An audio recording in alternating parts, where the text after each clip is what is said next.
नमस्कार दोस्तों, मैं भाविनी मिश्रा अपने चैनल में आप सभी का एक बार फिर से स्वागत करती हूँ। कैसे हैं आप लोग? आशा करती हूँ आप सब स्वस्थ और सुरक्षित होंगे। आप सभी को वट सावित्री व्रत की बहुत बहुत शुभकामनाएं। इस वीडियो में मैं आपसे वट सावित्री व्रत कथा शेयर कर रही हूँ। वट सावित्री व्रत ज्येष्ठ मास की अमावस्या तिथि को किया जाता है। इस दिन सुहागन स्त्रियां बरगद के पेड़ की पूजा करती हैं और अपने पति की लंबी उम्र की कामना करती हैं। वट सावित्री व्रत सौभाग्य प्राप्ति के लिए एक बड़ा व्रत माना जाता है। हिंदू पंचांग के अनुसार इस साल वट सावित्री का व्रत 10 जून दिन गुरुवार को रखा जाएगा।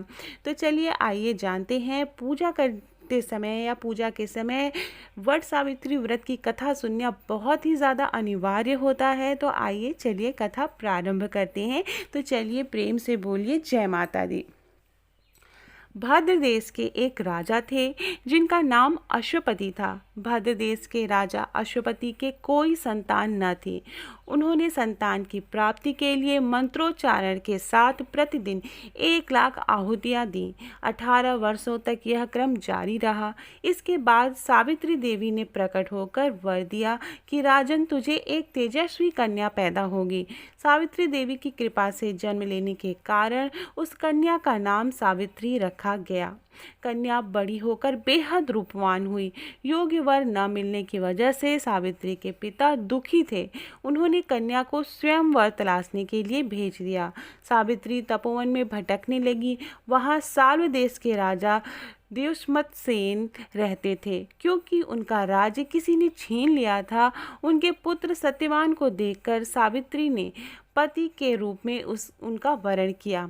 ऋषिराज नारद को जब यह बात पता चली तो वह राजा अश्वपति के पास पहुँचे और कहा कि हे राजन, यह क्या कर रहे हैं आप? सत्यवान गुणवान हैं, धर्मात्मा हैं और बलवान भी हैं, पर उनकी आयु बहुत ही छोटी है। वह अल्प आयु हैं। 1 वर्ष के बाद ही उनकी मृत्यु हो जाएगी। ऋषिराज नारद की बात सुनकर राजा अश्वपति घोर चिंता में डूब गए। सावित्री ने उनसे कारण पूछा तो राजा ने कहा, पुत्री, तुमने जिस राजकुमार को अपने वर के लिए चुना है वह अल्पायु है। तुम्हें किसी और को अपना जीवन साथी बनाना चाहिए। इस पर सावित्री ने कहा कि पिताजी, आर्य कन्याएं अपने पति का वरण एक बार ही करती हैं। राजा एक बार ही आज्ञा देता है और पंडित एक बार ही प्रतिज्ञा करते हैं और कन्यादान भी एक ही बार किया जाता है। सावित्री हट करने लगी और बोली, मैं सत्यवान से ही विवाह करूंगी। राजा अश्वपति ने सावित्री का विवाह सत्यवान से कर दिया। सावित्री अपने ससुराल पहुंचते ही सास ससुर की सेवा करने लगी। समय बीतता चला गया। नारद मुनि ने सावित्री को पहले ही सत्यवान की मृत्यु का दिन के बारे में बता दिया था। वह दिन जैसे जैसे करीब आने लगा, सावित्री अधीर होने लगी। उन्होंने 3 दिन पहले से ही उपवास शुरू कर दिया। नारद मुनि द्वारा कथित निश्चित तिथि पर पितरों का पूजन किया। हर दिन की तरह सत्यवान उस दिन भी लकड़ी काटने जंगल गए। साथ ही में सावित्री भी गई। जंगल में पहुंचकर सत्यवान लकड़ी काटने के लिए एक पेड़ पर चढ़ गए। तभी उनके सिर में तेज दर्द होने लगा। दर्द से व्याकुल सत्यवान ने पेड़ से नीचे उतर गए और सावित्री अपना भविष्य समझ गई। सत्यवान के सिर को गोद में रखकर सावित्री सत्यवान का सिर सहनाने लगी। तभी वहाँ यमराज आते दिखे। यमराज अपने साथ सत्यवान को ले गए। सावित्री भी उनके पीछे पीछे चल पड़ी। सावित्री ने यमराज को समझाने की बहुत कोशिश की, लेकिन यमराज नहीं माने। यमराज ने सावित्री को कहा, यह तो वृद्धि का विधान है, लेकिन सावित्री फिर भी न मानी। सावित्री की निष्ठा और पतिपरायणता को देखकर यमराज ने सावित्री से कहा, हे देवी, तुम धन्य हो। तुम मुझसे कोई भी वरदान मांगो, तुम 3 वरदान मांग सकती हो। तो सावित्री ने पहला वरदान मांगा। सावित्री ने कहा कि मेरे सास ससुर वनवासी हैं और अंधे हैं, उन्हें आप दिव्य ज्योति प्रदान करें। यमराज ने कहा, ऐसा ही होगा, जाओ अब लौट जाओ। लेकिन सावित्री अपने पति सत्यवान के पीछे पीछे चलती रही। यमराज ने कहा, देवी तुम वापस जाओ। सावित्री ने कहा, भगवान, मुझे अपने पति के पीछे पीछे चलने में कोई परेशानी नहीं है। पति के पीछे चलना तो पत्नी का कर्तव्य होता है। यह सुनकर उन्होंने फिर से उसे वर मांगने को कहा। तब सावित्री ने दूसरा वर मांगा। सावित्री बोली, हमारे ससुर का राज्य छिन गया है, उन्हें पुनः वापस दिला दें। यमराज ने सावित्री को यह वरदान भी दे दिया और कहा अब तुम लौट जाओ, लेकिन सावित्री पीछे पीछे चलती रही। यमराज ने सावित्री को तीसरा वरदान मांगने को कहा। इस पर सावित्री ने 100 संतानों और सौभाग्य का वरदान मांगा। यमराज ने इसका वरदान भी सावित्री को दे दिया। सावित्री ने यमराज से कहा कि प्रभु, मैं पतिव्रता पत्नी हूँ और आपने मुझे पुत्रवती होने का आशीर्वाद दिया है। यह सुनकर यमराज को सत्यवान के प्राण छोड़ने पड़े।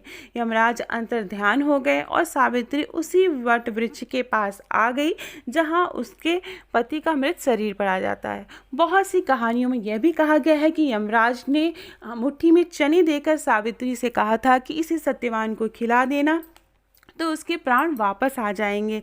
इसी मान्यता के अनुसार जो है पूजा में जो व्रत खोलने की प्रथा है वह चने से की जाती है। सत्यवान जीवंत हो गए और दोनों खुशी खुशी अपने राज्य की ओर चल पड़े। दोनों जब घर पहुँचे तो देखा माता पिता को दिव्य ज्योति प्राप्त हो गई है। इसी प्रकार सावित्री सत्यवान चिरकाल तक राज्य सुख भोगते रहे। उनका राज्य वापस मिल गया। अतः पतिव्रता सावित्री के अनुरूप ही प्रथम अपने सास ससुर का उचित पूजन करने के साथ ही अन्य विधियों को प्रारंभ करें। वट सावित्री व्रत करने और इस कथा को सुनने से उपवासक के वैवाहिक जीवन तथा जीवन साथी की आयु पर किसी भी प्रकार का कोई संकट आया हो तो वो टल जाता है।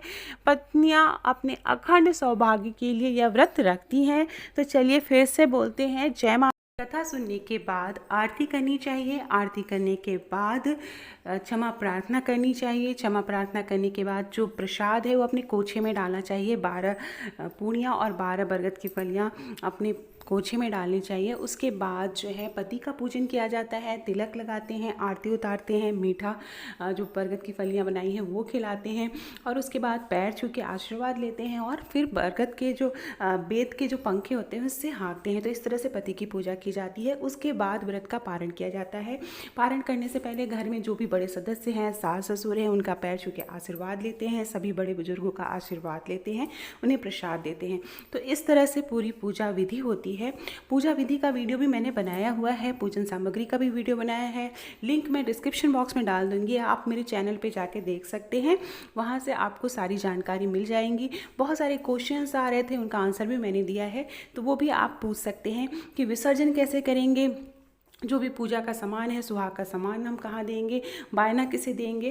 तो ये सारी जानकारी आपको मेरे वीडियो में मिल जाएगी। डिस्क्रिप्शन बॉक्स में मैं सारी वीडियोस के लिंक डाल दूँगी, आप वहाँ से ले सकते हैं। वीडियो पसंद आए तो दोस्तों के बीच में शेयर करिएगा, लाइक करिएगा, कमेंट ज़रूर करिएगा। वीडियो कैसा लगा, कोई भी सवाल मन में है तो आप पूछ सकते हैं। बहुत बहुत धन्यवाद ये वीडियो देखने के लिए। घर में रहिए, अपनों का बहुत बहुत ख्याल रखिए और अपना भी ख्याल रखिए। Thank you for watching this video.